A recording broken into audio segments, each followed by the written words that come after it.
À, chào anh á, đây là cái máy rửa trứng á. Đấy, rửa 12 quả trứng á, có 12 rắn á. Trứng đây là trứng đó. Trứng vịt. Trứng vịt còn đang là dơ nhé.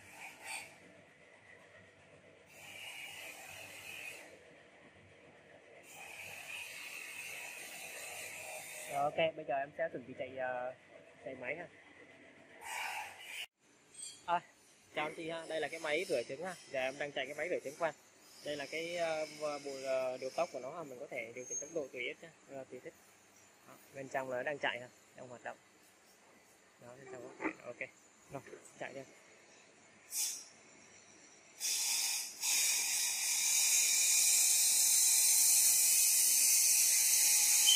Đó, đây là máy rửa trứng.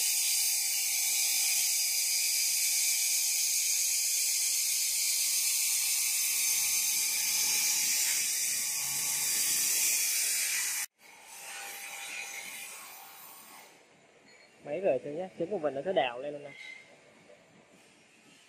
Đó, nó đảo lên.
Máy rửa trứng.